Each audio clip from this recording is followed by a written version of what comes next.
Vous avez tous les deux commencé en 2015. Il y a pas mal de gens, je vois des vidéos YouTube qui passent, comment trouver des niches sur Amazon FBA, etc. Est-ce que c'est encore viable pour les gens de démarrer aujourd'hui, à votre avis? Ou est-ce que il faut aller chercher autre chose? Alors, c'est encore viable, oui, c'est sûr qu'il y aura toujours des opportunités. Et ce qui est sûr, c'est que c'est beaucoup plus dur qu'avant. Je pense que le taux de réussite, déjà à l'époque, même si c'était en 2015, c'était pas non plus tout le monde réussissait et c'était Amazon ultra easy. Il y a beaucoup de sellers qui ont commencé en 2015 et qui vendent plus aujourd'hui actuellement.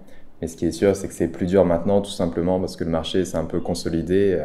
Nous, on est une équipe maintenant de 50 personnes, on a des réseaux de fournisseurs, on a des acheteurs qui négocient mieux les prix, on optimise à fond tout ce qui est supply chain, bref, on optimise tout. Quelqu'un lambda qui se lance sur une de nos niches en frontal, je pense qu'il a quand même très peu de chances de réussir. Après, voilà, des sous-niches, des niches un peu sous les radars, nous, forcément, on va pas être intéressé par ces niches-là parce que c'est trop petit et du coup, il y a encore moyen de percer. Mais je pense que ça s'est complexifié énormément juste en termes de réglementation produits, règles sur Amazon.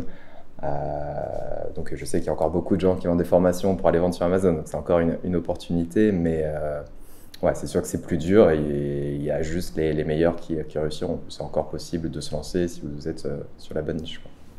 Dans ce cas-là, la différence, c'est tu vas aller chercher des petites sous-niches où les gros n'iront pas, ou est-ce qu'il faut genre anticiper le marché ou un truc qu'on avait parlé par exemple avec Paul des patchs contre l'acné, tu vois, est-ce qu'en fait il faut avoir un coup de génie ou comment tu verrais ça pour une personne qui se dit ok, c'est quoi le marché aujourd'hui?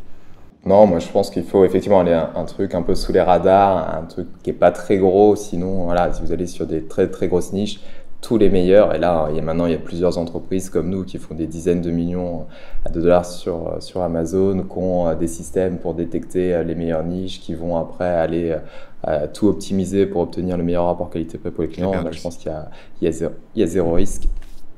Mais voilà, par contre en allant sur un petit truc qui est tendance, où nous, on va pas forcément la regarder, il y a des potentiels. Mais nous, les toutes premières commandes, on parlait de 2015, on faisait par exemple un shipment, des expéditions en Air Express, parce que la marge pouvait, c'était encore possible, on pouvait pas forcément avoir un shooting photo avec des mannequins, on n'avait pas forcément besoin de vidéo. Maintenant, c'est devenu le standard, il faut optimiser les conteneurs, donc ça passe en bateau, ça veut dire que ça demande plus de cash.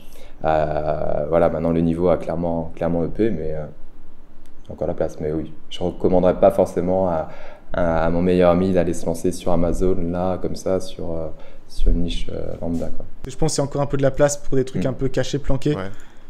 Mais on parle vraiment littéralement, je pense, de quelques centaines d'euros de profit par mois, tu vois. Donc vraiment des niches. Après, le reste, c'est même les niches pas énormes, c'est déjà assez compétitif, ne serait-ce qu'au niveau prix, en fait. Tu as déjà des Chinois qui tapent assez fort sur le prix. Donc, c'est vraiment pas évident. Et le pire, c'est que si t'es un petit entrepreneur et que t'as un produit qui fonctionne, après, il faut être capable ensuite de suivre niveau cash, tu vois. Même si ça décolle, il y a 90% de chances que tu vas galérer à pouvoir acheter l'inventaire. Et après, entre deux, et au pire des cas, en plus, tu vas placer une grosse commande. Dans les 3 mois, quasiment sûr que la niche, elle va être remplie. Et en fait, tu te retrouves avec ton stock qui est plus dur à vendre.